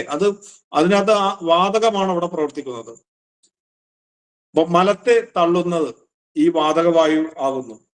രക്തത്തെ ഞരമ്പിലൂടെ തള്ളുന്നതും മറ്റൊരു വാതകവായുവാണ്. തുമ്മലും മറ്റൊരു വാതകാവസ്ഥയാണ്. അപ്പൊ വാതായനം എന്ന് വെച്ചാൽ എന്താണ്? വാദം എന്താണ്? നിങ്ങൾക്ക് വേദനയും മറ്റും നീരും ഉണ്ടാക്കുന്ന ഒന്നാണെങ്കിൽ ഈ വാദത്തിൽ നിന്നാണ് വാതായനം വാതായനം എന്നാൽ എന്താണ് ജനലാകുന്നത്, എന്താണ് അതിലൂടെയാണ് കാറ്റ് കടന്നു വരുന്നത്.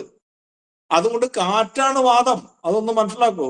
അടഞ്ഞ വാതായനം മുറികളെ മലിനമാക്കുന്നത് പോലെ പ്രാണായാമം എന്തെന്ന് പോലും അറിയാത്ത ജീവികളുടെ ശരീരത്തെയും വാദം ദുഷിപ്പിക്കുന്നു.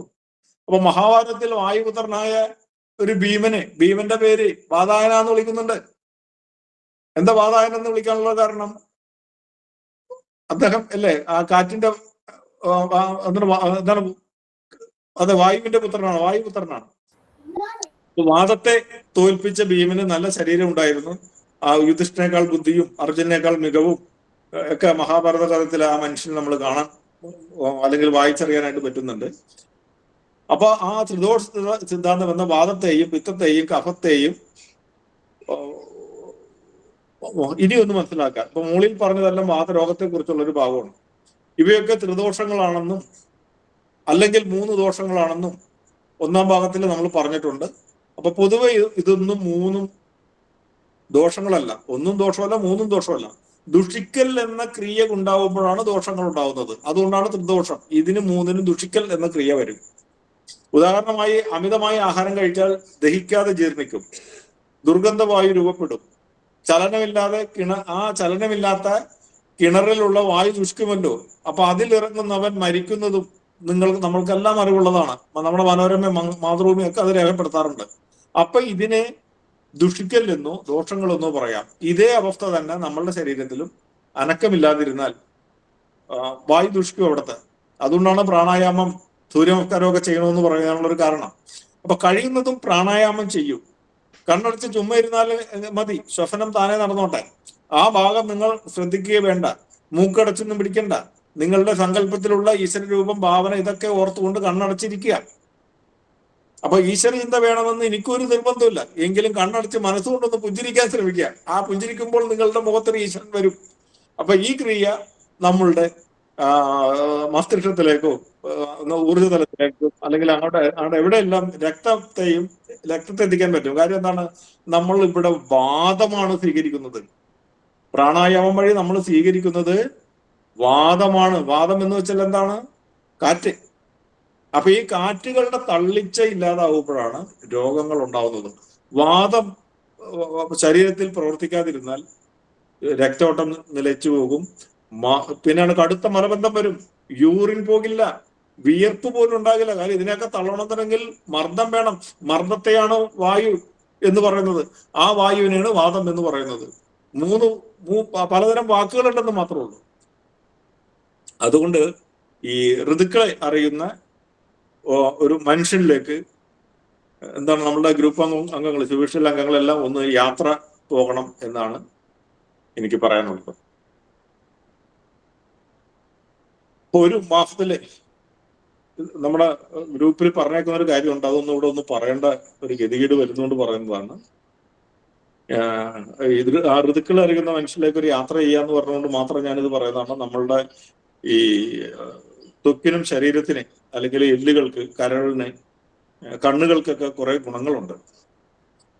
അത് ഈ ദീപക് ചോപ്രയുടെ ഒരു സിദ്ധാന്തം വെച്ച് അദ്ദേഹം പറയുന്നത് ഒരു മാസത്തിൽ ഒരിക്കല് 45-ാമത്തെ ദിവസം അല്ലെങ്കിൽ 41-ാമത്തെ ദിവസം ഒരു മനുഷ്യന് സംഭവിക്കുന്ന ഗുണങ്ങളെ കുറിച്ച് അദ്ദേഹം പറയുന്നുണ്ട്.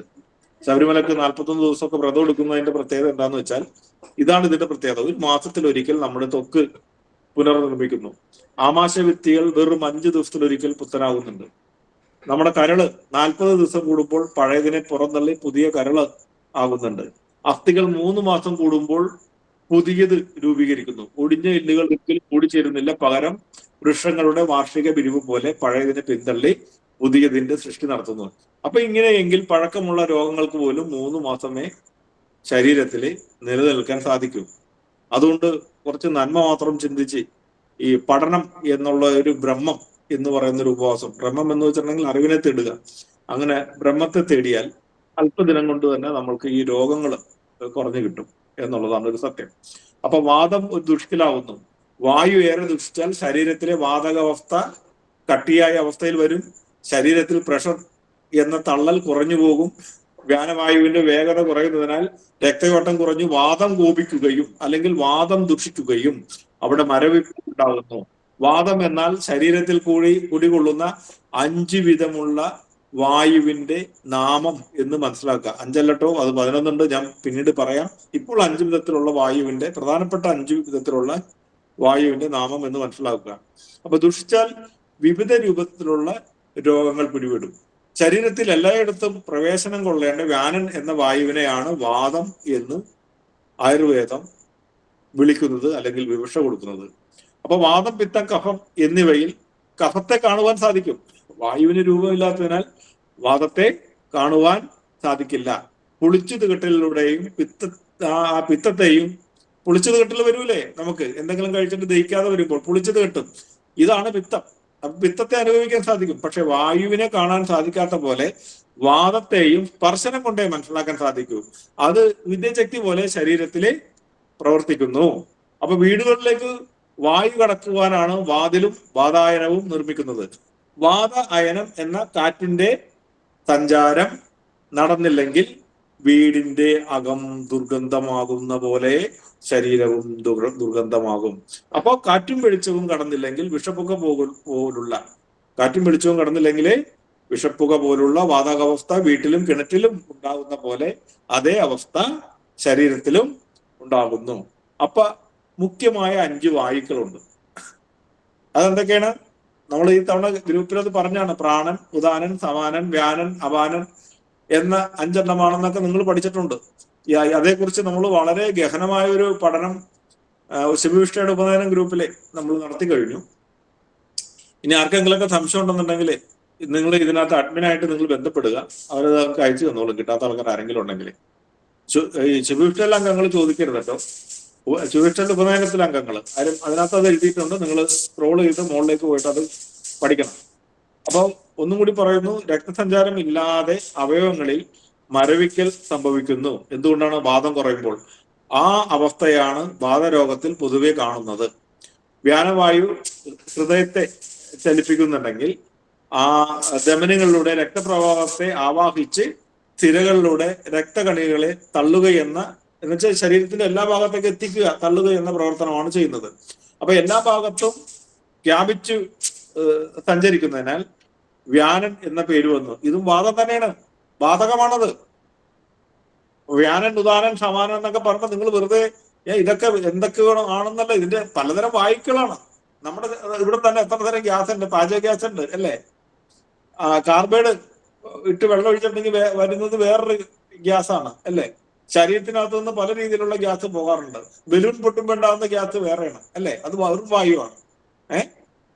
അങ്ങനെ പലതരം വായു ഉണ്ടാവുന്നുണ്ടല്ലോ. തേൻ അടച്ചു വെച്ചാൽ എന്തുണ്ടാകുന്ന വായു വേറെ ഒന്നാണ്. അപ്പൊ വാദം എന്ന് വെച്ചിട്ടുണ്ടെങ്കിൽ വ്യാനനാണ്. അല്ലെങ്കിൽ ഇതിനെ നിങ്ങൾ കാറ്റായിട്ട് വെറും പലതരം കാറ്റുകളായിട്ട് അതിശക്തമായിട്ട് തള്ളാൻ കഴിയുള്ള വാക്യം എന്ന് മാത്രം നിങ്ങൾ അതിനെ മനസ്സിലാക്കുക. അപ്പൊ അതിന്റെ പേരാണ് ഞാൻ പറഞ്ഞ പ്രാണൻ, ഉദാനൻ, സമാനൻ, വ്യാനൻ, അപാനൻ. ഇതെല്ലാം വായു തന്നെയാണ്. അതുകൊണ്ട് ഇതിന് പറക്കാൻ കഴിവുള്ളതുകൊണ്ടാണ് പ്രാണൻ എന്നെല്ലാം പറയുന്നത്. ആരും ഇത് പറക്കുകയാണല്ലോ ചെയ്യുന്നത്. അപ്പൊ ആ പൂരിതമായ കൊഴുപ്പ് മൂലം ഉണ്ടാവുന്ന കഫം ദുഷിച്ചാൽ വ്യാനവായുവിന്റെ രക്തത്തെ തള്ളുന്ന വേഗത കുറയും. അപ്പൊ അവിടെ വാദം പിടിപെടാൻ സാധ്യതയുണ്ട്, കഫം ഉള്ള വസ്തുക്കൾ കൂടുതൽ കഴിച്ചാൽ. അപ്പൊ പുകയുന്ന കൊള്ളിയിലെ ഈ വായുവിന്റെ സഞ്ചാരം എന്താണോ അതുപോലെയാണ് ഈ ഒരു അവസ്ഥ. അപ്പൊ തണുപ്പ് കാലങ്ങളിൽ കാലിലെ രക്തയോട്ടം കുറഞ്ഞ് സഹിക്കാൻ പറ്റാത്ത ഒരു എന്താണ് പറയുന്നത് കഴപ്പും വേദനയും ഒക്കെ ഉണ്ടാകും. കൈകൾ ഏറെ ഉയർത്തിയുള്ള ജോലികൾ വളരെ വിഷമത്തിലാകും. അപ്പൊ പിത്തവും കഫവും ദുഷിച്ചുള്ള വാദത്തിൽ അസ്ഥികളിൽ വേദനയും നീരൊക്കെ ഉണ്ടാകും. മഴക്കാലം ഇത്തരം വേദന കൂടുതലാണ്. യഥാർത്ഥത്തിൽ മഴക്കാലം വാദത്തെ കുറയ്ക്കുന്നു എന്നാണ് നമ്മൾ ഞാൻ കുറച്ചു മുമ്പ് പറഞ്ഞോളൂ. അതാണ് നമ്മൾ മനസ്സിലാക്കേണ്ടത്. അപ്പൊ ഇലകൾ ഹരിതകമാകുന്നതിനാൽ കുളിർമയുള്ള ശുദ്ധമായ വായു ലഭിക്കുന്നു. അതോടെ അടഞ്ഞു കിടക്കുന്ന ഞരമ്പുകൾക്ക് ഉണർവ് സംഭവിക്കുകയും അത് വേദനയായിട്ട് നിങ്ങൾക്ക് തോന്നുകയാണ് ചെയ്യുന്നത്. അതുകൊണ്ട് വാദം കുറയാനായിട്ട് വാദത്തിന്റെ ചികിത്സ നിങ്ങൾ എല്ലായിടത്തും നിങ്ങളുടെ ശരീരത്തെ തണുപ്പിക്കാനുള്ള എണ്ണകളാണ് ഒക്കെ നിർമ്മിക്കുന്നത്. എല്ലാ വാദത്തിനുള്ള എല്ലാ എണ്ണകളുടെയും പേരെടുത്തോ, ശരീരത്തെ തണുപ്പിക്കുകയാണ് ചെയ്യുന്നത്. സിരകളിൽ ആ തണുത്ത വായുവിന്റെ മർദ്ദമേൽക്കുമ്പോൾ ഞരമ്പുകളിൽ പ്രവർത്തനം ആരംഭിക്കുന്നു. അപ്പോൾ ഏറെ നാൾ രക്തപ്രവാഹം കുറഞ്ഞിരുന്ന ഞരമ്പുകളിൽ രക്തം സഞ്ചരിക്കുമ്പോൾ വേദന അനുഭവപ്പെടും. അപ്പോൾ സാധാരണ മനുഷ്യൻ ചിന്തിക്കുന്നത് തണുപ്പും മഴക്കാലവും വാദത്തെ കൂട്ടുന്നു എന്നതാണ്. സത്യമതല്ല. എന്നാൽ വാതരോഗികൾക്ക് കൊടുക്കുന്നതോ ഏറെ തണുപ്പുള്ള എള്ള്, മുതിര, ഗോതമ്പ്, ബാർലി ഇതൊക്കെയാണ്. നെയ്യ് ചേർത്ത പായസങ്ങൾ കൊടുക്കുന്നു. കാഞ്ഞിരം പോലുള്ളവയുടെ എണ്ണ, കരിങ്ങോട്ട, എള്ളിനെണ്ണ, ആവണക്ക്, പുളിയിലെ വെള്ളം കൊണ്ടുള്ള കുളി ഇതൊക്കെ ശീതളത്വം തരുന്നവയാണ്. അപ്പൊ വൈദ്യൻ അവിടെ ശീതളത്വം കൊണ്ട് ചികിത്സിക്കുമ്പോൾ പ്രകൃതി തണുപ്പ് കൊണ്ട് ചികിത്സിക്കുന്നു. മഴക്കാലത്ത് കുറച്ചും കൂടി തണുപ്പ് ഉള്ളതുകൊണ്ട് നിങ്ങളുടെ ശരീരത്തിൽ വീണ്ടും ഒരു വൈദ്യൻ വന്നിട്ട് കുറച്ചും കൂടി തണുപ്പ് തരുമ്പോൾ ശരീരത്തിന്റെ ഒരു പ്രത്യേകതയുണ്ട്. ശരീരം എന്ന് പറയുന്ന ഈശ്വര ഗുണം അവിടെ ഈ വാതവായുവിനെ വീണ്ടും ശക്തി കൂട്ടുന്നു. അതുകൊണ്ട് നെയ്യ് ചേർത്ത് ഇലക്കറികൾ കഴിക്കുക, ചൂട് പിടിപ്പിക്കുക, ദേഹം ചൂടുവെള്ളത്തിൽ കുളിക്കുക, അപ്പൊ തന്നെ വീണ്ടും തണുത്ത വെള്ളത്തിലേക്ക്, അവസാനത്തെ കപ്പ് തണുത്ത വെള്ളമായിരിക്കണം. ഇതൊക്കെ ചെയ്യുക. പക്ഷെ വാതരോഗികൾ ഒരിക്കലും ചൂടുവെള്ളത്തിലെ കുളിക്കാൻ പാടുള്ളതല്ല. കാര്യം പിന്നെ ഈ വൈദ്യൻ അങ്ങനെയാണെന്നുണ്ടെങ്കിൽ ശരീരത്തെ ചൂടാക്കാൻ എന്തെങ്കിലും മാർഗം ചെയ്താൽ പോരെ. അദ്ദേഹം ചെയ്തത് കാഞ്ഞിരം പോലുള്ള എല്ലാ കാര്യങ്ങളും തണുപ്പാണ് അദ്ദേഹം ചെയ്തത്. എള്ള് തണുപ്പാണ്, എള്ളെണ്ണ തണുപ്പാണ്. അവിടെ ചൂടുള്ള ഒന്നും നിങ്ങളുടെ ശരീരത്തിലേക്ക് അവിടെ കടത്തിവിട്ടില്ല. അപ്പോൾ ജനനം മുതൽ മരണം വരെ ലഭിക്കേണ്ട ജീവവായുവിനെ നിയന്ത്രിച്ച് നിർത്തേണ്ടതാണെന്ന് മനസ്സിലാക്കിയ ഋഷികൾ അവിടെ യോഗയ്ക്ക് വില കൊടുത്തു. ആ യോഗയ്ക്ക് കൊടുത്ത വില നമ്മൾ വാതരോഗത്തിലൂടെയെങ്കിലും മനസ്സിലാക്കണം. വാദം പിടിപെടാതെ ഇരിക്കാൻ ശ്വസന നിയന്ത്രണം എന്ന യോഗ മാർഗമാണ് ഏറ്റവും ഉചിതം. അപ്പൊ വാതായനങ്ങളില്ലാത്ത വീടുകളിൽ ദുഷിച്ചവായു ഉണ്ടാവുന്നു. മറ്റൊരു കാര്യം, കാറ്റ് കടക്കാതെ ചലനമില്ലാത്ത കിണറിൽ ഇറങ്ങിയാൽ മരണം സംഭവിക്കുന്ന പോലെ ശരീര ചലനം കുറഞ്ഞാൽ എവിടെയും വാദം രൂപപ്പെടും. ശരീരകോശങ്ങളിൽ ശുദ്ധവായു എത്തിയേ മതിയാകൂ. അപ്പൊ ഉപയോഗശൂന്യമായ കിണറിൽ വായു സഞ്ചാരം ഇല്ലെങ്കിൽ ജലം സ്ഫടികം പോലെ കാണും. അതിന്റെ അർത്ഥം വിഷമുള്ളതാണെന്ന് ഉറപ്പിക്കാം. വാതരോഗികൾ നിങ്ങൾ നോക്കിക്കോ, കാണാൻ നല്ല ഭംഗിയൊക്കെ ഉണ്ടാവും, എന്താ രക്തം കട്ട പിടിച്ചിരിക്കുന്ന ഒരു അവസ്ഥ ആണത്. അപ്പൊ വായു ഉണ്ടെങ്കിൽ പച്ച കലർന്ന പടർപ്പോ മത്സ്യമോ ജീവികളോ ഒക്കെ കാണും. ഇപ്പൊ കിണറിൽ നിങ്ങൾ നോക്കുമ്പോൾ തെളിഞ്ഞ വെള്ളമാണെങ്കിൽ നിങ്ങളത് കോരി കുടിക്കരുത്. അതിനകത്ത് ഒരു ഗുണം ഉണ്ടാവില്ല. അതിനകത്ത് പായലുണ്ടോ എന്ന് നോക്കണം, മത്സ്യം ഉണ്ടോ എന്ന് നോക്കണം.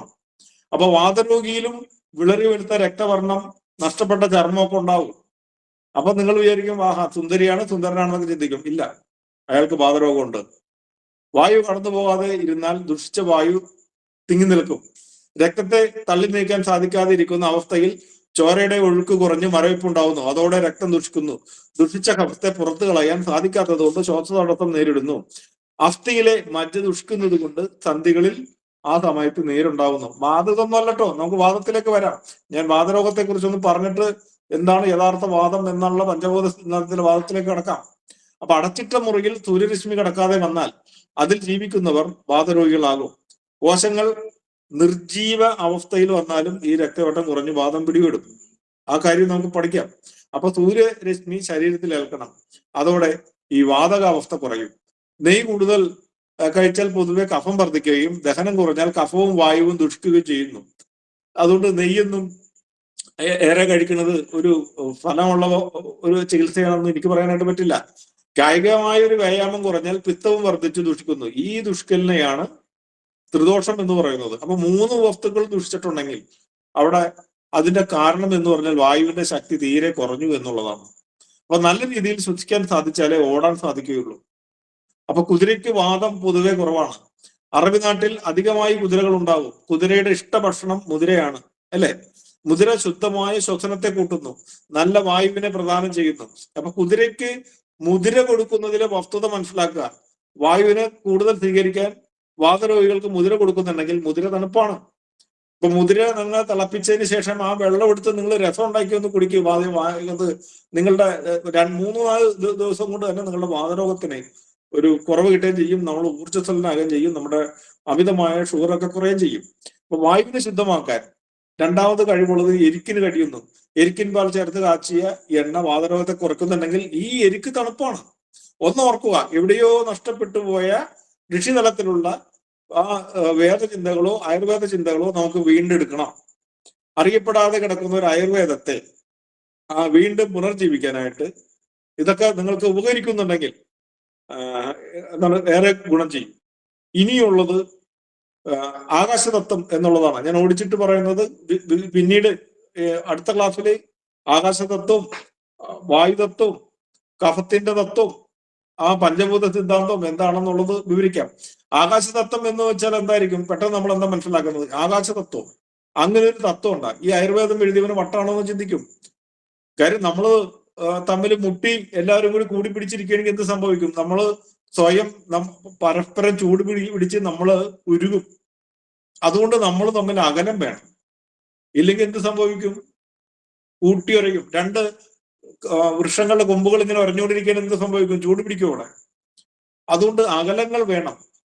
അതുപോലെ തന്നെ ഒരിക്കലും കോശങ്ങളെ എടുത്തിട്ടുണ്ടെങ്കിൽ, നമ്മുടെ കോശങ്ങളെ സൂക്ഷ്മ നിരീക്ഷണം ചെയ്തിട്ടുണ്ടെങ്കിൽ ഇതിന് അകലമുണ്ട്.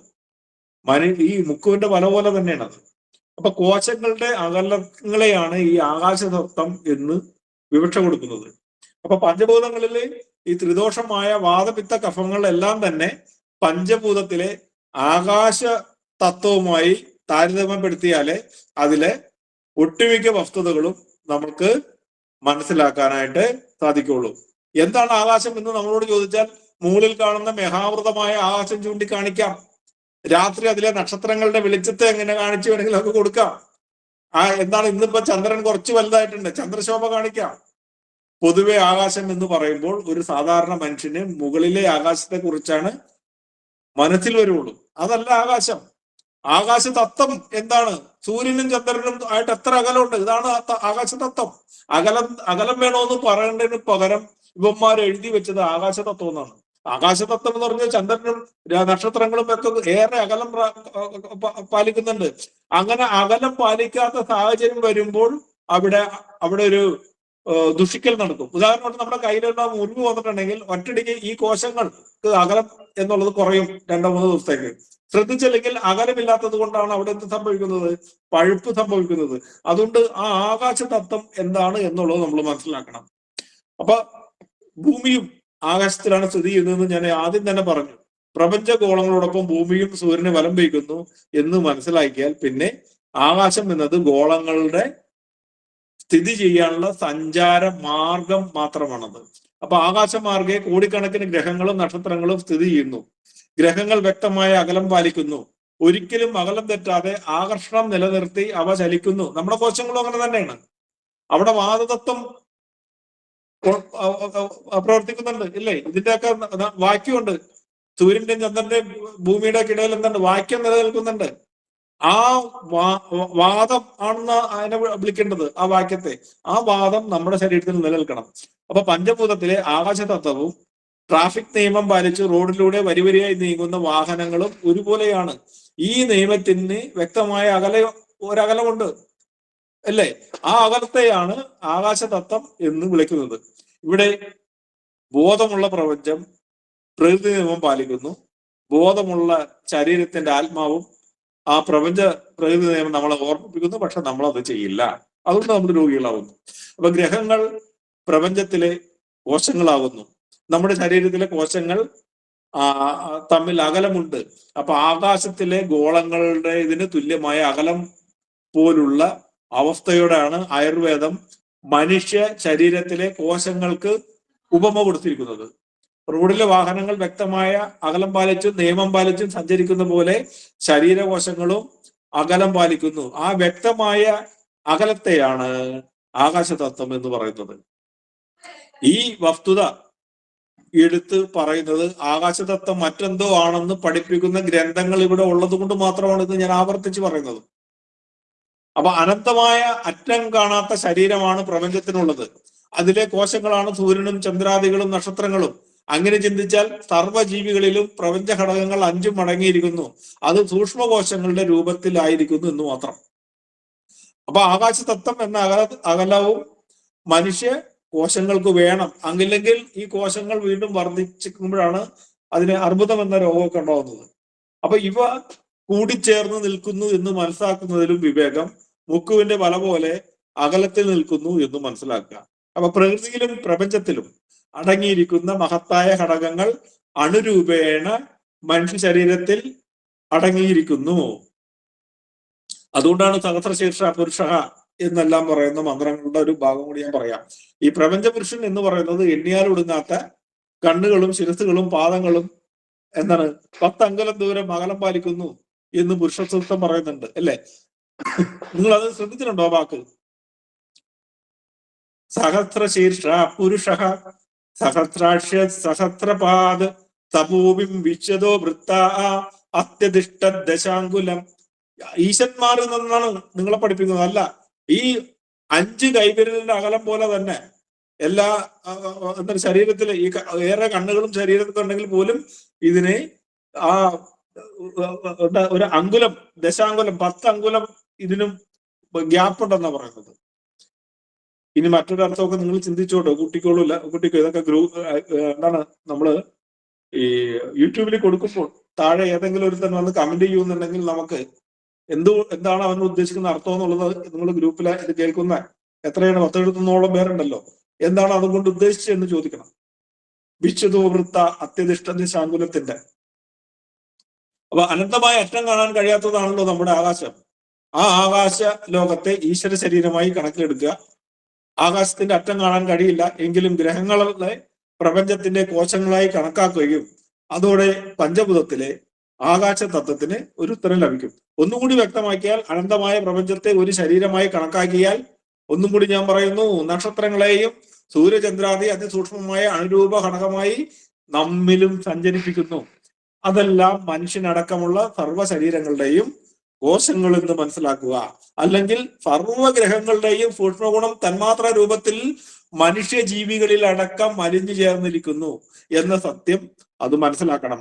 അതുകൊണ്ടാണ് ഏതാവാനസ്യമഹിമ ആ ശാസ്ത്രത്തിന് ആകാശ മഹിമയുടെ ഒരു പാദം മനസ്സിലാക്കാൻ സാധിക്കുന്നു. തതോ ജായാങ്കുച്ച പുരുഷ, എല്ലാ പുരുഷനോടൊപ്പം തന്നെ ജനിച്ചു ബാക്കി 3 പാദങ്ങൾ ത്രിപാദത്യാമൃതം ദിവി, ആ അമൃതത്തിലാകുന്ന ആ അമൃതപാദം തേടുന്നവൻ അത് ഗോചരമാകും. മനസ്സിലാവുന്നുണ്ടോ? പുരുഷത്വത്തിലുള്ളതാണ്. അപ്പൊ അനന്തശിരസും അനന്ത നേത്രവും അനന്തപാദമുള്ള ആ പുരുഷന്റെ ഈ ബ്രഹ്മാണ്ടത്തിൽ വ്യാപിച്ച് അതിനെ പൊതിഞ്ഞുകൊണ്ട് കവിഞ്ഞ് പുറമേയുള്ള അളവില്ലാത്ത വണ്ണം വ്യാപിച്ചു നിൽക്കുന്നു. അന്തരീക്ഷം എന്ന് പറഞ്ഞു തുടങ്ങുന്നു. ശ്രീഷ്ണോവർത്തത പദ്യാം ഭൂമൃതിശ്രോത്ര തഥാ ലോകാകും അകൽപ്പയന്. ഈ പുരുഷന്റെ നാഭിയിൽ നിന്ന് അന്തരീക്ഷവും ശിരസിൽ നിന്ന് ദ്യൗവും കാലിൽ നിന്ന് ഭൂമിയും ആ ശ്രോത്രത്തിൽ നിന്ന് ദിക്കുകളും വന്നു. ഇങ്ങനെ ലോകങ്ങളെ പുരുഷന്റെ അംഗങ്ങളായിട്ട് പുരുഷസൂക്തത്തിൽ പറയുന്നുണ്ടെങ്കിൽ നിങ്ങൾ ഈശ്വരനും പ്രപഞ്ചവും എന്താണെന്നുള്ളതും ആകാശതത്വം എന്താണെന്നുള്ളതിനെ കുറിച്ച് ഒന്ന് പഠിക്കാൻ ശ്രമിക്കുക. ഞാൻ ഒന്നും കൂടി പറയുന്നു, വസ്ത്രത്തിലെ നൂലുകൾ തമ്മിലുള്ള അകലം മൈക്രോസ്കോപ്പിലൂടെ നോക്കിയാൽ നമ്മൾ ധരിച്ചിരിക്കുന്ന വസ്ത്രം മീൻവല പോലെ കാണപ്പെടും. എത്ര ഇഴയെടുപ്പുള്ള വസ്ത്രത്തിലൂടെയും ജലവും വായുവും കടന്നു പോകുന്നു. കാരണം അവിടെ സഞ്ചാരം ചെയ്യാവുന്ന അകലമുണ്ട്. അപ്പൊ വസ്ത്രത്തിന് ഇഴയകലം മനുഷ്യന് നഗ്നനേത്രങ്ങൾക്ക് കാണാൻ സാധിക്കില്ലെന്ന് മാത്രമേ ഉള്ളൂ. അതുകൊണ്ട് അതിന് അകലമില്ല എന്ന് പറയാൻ പറ്റുമോ? അപ്പൊ അതിലൂടെ വായുവിനും വെള്ളത്തിനും യാത്ര ചെയ്യാൻ സാധിക്കും. അതുപോലെ നമ്മുടെ കോശത്തിനും കാഴ്ചയിൽ അകലം തോന്നിക്കില്ല. പക്ഷെ സൂക്ഷ്മ ദർശനം ചെയ്താൽ കോശത്തിലും ഈ മീൻ വലയുടെ അകലം നമുക്ക് കാണാൻ സാധിക്കും. അതിലൂടെ കാറ്റും ജലവും വാതക രൂപത്തിൽ കടന്നു പോകുന്നുണ്ട്. കോശങ്ങൾ തമ്മിലെ അകലത്തെയാണ് ആകാശതത്വം എന്ന് വിളിക്കുന്നത് എന്നുകൂടി ഞാൻ ഒന്നുകൂടി ഉറപ്പിക്കുന്നു. അതൊക്കെ മനസ്സിലാക്കാൻ വേണ്ടിയാണ് നമ്മൾ ഇത്രയും ആവർത്തന രൂപത്തിൽ വീണ്ടും പറഞ്ഞുകൊണ്ടിരിക്കുന്നത്. അപ്പൊ ഭൂമിയും സൂര്യനും ചന്ദ്രനും തമ്മിൽ എത്രയോ കിലോമീറ്റർ അകലമുണ്ട്. അതുപോലെ സർവ്വഗോളങ്ങളും തമ്മിൽ വളരെ അകലമുണ്ട്. പ്രപഞ്ചഗോളങ്ങളുടെ അകലം പോലെ തന്നെ നമ്മളുടെ ശരീരത്തിലെ കോശത്തിനും അണുവിനും ഇടയിലൂടെ വായുവിനെ സഞ്ചരിക്കാനുള്ള ഗതിയും അകലവും സർവ്വ ശരീരത്തിലും ഒരുക്കിയിട്ടുണ്ട്. അപ്പൊ ആ യാത്രാ മാർഗങ്ങൾ തടസ്സപ്പെടാതെ ഇരിക്കാൻ ആകാശതത്വം എന്ന അകലം നിശ്ചയിച്ചിട്ടുണ്ട്. ആകാശതത്വം എന്ന മാർഗരേഖകൾ സർവ്വജീവികളിലും രൂപപ്പെടുത്തിയിട്ടുണ്ട്, കോശങ്ങളുടെ അകലങ്ങളെയും. അതുകൊണ്ട് ആകാശതത്വം എന്ന് പറയുന്നു. അപ്പൊ പ്രപഞ്ച നിർമ്മിതിയിലെ ഭൂമിയും ചന്ദ്രനിലും സൂര്യനിലും എന്തൊക്കെ അടങ്ങിയിരിക്കുന്നുവോ അതൊക്കെ ജീവികളുടെ ശരീരത്തിലും അടങ്ങിയിട്ടുണ്ട്. എന്തെല്ലാം ഗോളങ്ങളിൽ അടങ്ങിയിട്ടുണ്ടോ അതിലെ ഗുണം നമ്മുടെ ശരീരത്തിലുണ്ട്. അപ്പൊ ഭൂമി തത്വത്തെ ഗന്ധങ്ങളോട് രൂപപ്പെടുത്തിയാണ് എന്താണ് വേദങ്ങൾ തരുന്ന സന്ദേശങ്ങൾ. അപ്പൊ സുഗന്ധങ്ങളും ദുർഗന്ധങ്ങളും നിറഞ്ഞതാണ് ഭൂമി. രണ്ടും തിരിച്ചറിയാൻ ആ മൂക്കിന് കഴിവുണ്ട്. അങ്ങനെ ഇനി നമുക്ക് എന്താണ് കണ്ണിന്റെ കഴിവ്, മൂക്കിന്റെ കഴിവ്, ചെവിയുടെ കഴിവ്, ഇതെല്ലാം ഈ അടുത്ത ഒരു ക്ലാസ്സിൽ നമുക്ക് പഠിക്കാൻ ശ്രമിക്കാം. ഇനി എന്താണോ എന്തോ ഒരു കാര്യം കൂടി നമ്മളത് പറയാനുണ്ടായിരുന്നു അല്ലെ? തുടക്കം തന്നെ നമ്മളൊരു കാര്യം പറഞ്ഞു, എന്തോടോ ചില ചോദ്യം, നക്ഷത്രങ്ങൾ അല്ലെ? നക്ഷത്രത്തിനെ കുറിച്ചാണ് നമ്മൾ ആയിരുന്നു തുടങ്ങിയത് അല്ലെ? ശരീരം പഞ്ചഭൂതാത്മകമാണെന്നും പറഞ്ഞു. കാരണം ഈ ജലം, ഭൂമി, ജീവലോകം ഒഴികെ മറ്റൊരിടത്തും ജീവനില്ല എന്നുള്ളത് പറഞ്ഞു. അതുകൊണ്ട് ഈ പഞ്ചഭൂതത്തിലെ നമ്മൾ മനസ്സിലാക്കാത്ത ഒരു വസ്തുതയാണ് ഓർക്കിഡ് പ്ലാന്റിനെ കുറിച്ച് നിങ്ങളൊന്ന് പഠിക്കാൻ ശ്രമിക്കുക. ഇത് ഏത് ചെടിയിലോ അല്ലെങ്കിൽ നിങ്ങൾ ഒരു ഓട് അല്ലെങ്കിൽ കരിങ്കല്ലിന്റെ പുറത്താണെങ്കിൽ നിങ്ങൾ ഓർക്കിഡ് ചെടീനെ വയ്ക്കുക. കരിങ്കല്ലിൽ നിന്ന് അതിന് ജലം വലിച്ചെടുക്കാനായിട്ട് പറ്റില്ലല്ലോ. ഈ ഓർക്കിഡ് ചെടി എവിടെ വെച്ചാലും ഇത് വളരുന്നുണ്ട്. അതുകൊണ്ട് ഈ പഞ്ചഭൂതങ്ങളിൽ നിന്ന് ഇതിന് ഊർജം സ്വീകരിക്കാനുള്ള കഴിവുണ്ട്. അങ്ങനെ നിരവധി ചെടികളുണ്ട്. ആ കഴിവ് തന്നെ കരടികൾക്ക് വളരെ കൂടുതലാണ്. ഈ ഓർക്കിഡ് ചെടിയെ പോലെ പ്രപഞ്ചത്തിൽ നിന്ന്, അറോറ ബോറിൽസ് എന്നെല്ലാം പറയുന്ന ഗുണങ്ങളിൽ നിന്നെല്ലാം ഊർജത്തെ വലിച്ചെടുക്കാനുള്ള ഒരു കഴിവുണ്ട്. നമ്മൾക്ക് ആയുർവേദ ഔഷധങ്ങൾ മാത്രമേ ഈ ഗുരുക്കന്മാരും അല്ലെങ്കിൽ ഇന്ന് വരെയുള്ള അഷ്ടാംഗഹൃദയം അടക്കമുള്ള ഗ്രന്ഥങ്ങളിൽ ഇത്തരം കാര്യങ്ങളെ പറഞ്ഞിട്ടുള്ളൂ. പ്രകൃതിയിൽ നിന്ന് ഇതെല്ലാം എങ്ങനെ വലിച്ചെടുക്കാം എന്നുള്ള ആകാശ തത്വത്തെ കുറിച്ച് നമ്മൾ പഠിപ്പിക്കുന്നില്ല. അതുകൊണ്ട് അടുത്ത ക്ലാസ്സിൽ നമുക്ക് ഈ പഞ്ചഭൂതത്തിലെ, ഇതിപ്പോ എല്ലാത്തിനും ഓടിച്ചിട്ടാ പറഞ്ഞത്, വീണ്ടും ജലം, അഗ്നി, വായു എന്നുള്ളതിൽ ഒന്നും കൂടി സൂക്ഷ്മമായിട്ട് പഠനം നടത്തി നമുക്ക് എല്ലാത്തിലൂടെയും കടന്നു പോകാം. ഒരു സുപ്രഭാതത്തിൽ ഇതിനെ തീർക്കാൻ സാധിക്കുമെന്ന് എനിക്ക് തോന്നുന്നില്ല. ഓക്കെ, സന്തോഷം. മഹാദേവ കാര്യം പറയാനുണ്ട് അനിൽജി. അനിൽജി ഇപ്പം ആകാശ തത്വത്തിനെ കുറിച്ച് പറഞ്ഞല്ലോ. ഇപ്പം എല്ലാ ഈ സാധനങ്ങളും ഈ ആറ്റംസ് വെച്ചിട്ടല്ലേ ഉണ്ടാക്കിയിട്ടുള്ളത്. അപ്പോഴ് ഈ ഇലക്ട്രോൺ മൈക്രോസ്കോപ്പ് വെച്ച് നോക്കുമ്പോൾ ഈ സയന്റിസ്റ്റുകൾ ഈ ഇലക്ട്രോൺ മൈക്രോസ്കോപ്പ് അവർക്ക് നാനോമീറ്റർ സ്കെയിൽ, അതിന് മുകളിൽ സ്കെയിലിൽ അവർക്ക് സൂം ചെയ്യാൻ പറ്റും. അപ്പൊ അവർ സൂം ചെയ്യുന്ന സമയത്ത് അവർക്ക് ഈ ആറ്റംസിന്റെ ഇടയിൽ ഒരു ഫ്രീ സ്പേസ് അവർക്ക് കാണാൻ പറ്റുന്നുണ്ട്. എന്തെടുത്താലും അതിന്റെ ഇടയിൽ ഒരു ഫ്രീ സ്പേസ്. അപ്പം അവർക്കും അറിഞ്ഞൂടെ എന്താണ് ഈ ഫ്രീ സ്പേസ് കൊണ്ട് ഉദ്ദേശിക്കുന്നത്. അപ്പോഴെനിക്ക് തോന്നുന്നു അനിൽജി പറഞ്ഞ പോലെ ഈ ആകാശ തത്വം ആയിരിക്കും. തീർച്ചയായിട്ടും ഒരു സംശയം വേണ്ട ആ കാര്യത്തിലേ. കറക്റ്റ്. അവർക്ക് ഇതുവരെ അതിനെ കുറിച്ചൊരു ഐഡിയ ഇല്ല. എന്താണ് ആ സ്പേസ് കൊണ്ട് ഉദ്ദേശിക്കണമെന്ന് അവർക്ക് അറിഞ്ഞൂടാ. അവർ സ്പേസ് ഉണ്ടെന്ന് അറിയാം അവർക്ക്. അതെ, അതാണ് പറഞ്ഞത്. അന്നമയ കോശമുണ്ട്, പ്രാണമയ കോശമുണ്ട്, മനോമയ കോശമുണ്ട്, വിജ്ഞാനമയ കോശമുണ്ട്, ആനന്ദമയ കോശമുണ്ടെന്നേ നമ്മൾ പറയുള്ളൂ. ഞാൻ പറഞ്ഞ ആകാശമയ കോശമുണ്ട്. ഇത് മാത്രമല്ലല്ലോ, ആകാശം ആറാമത്തെ ഒന്നിൽ എന്തുകൊണ്ട് കൊടുത്തുകൂടാ?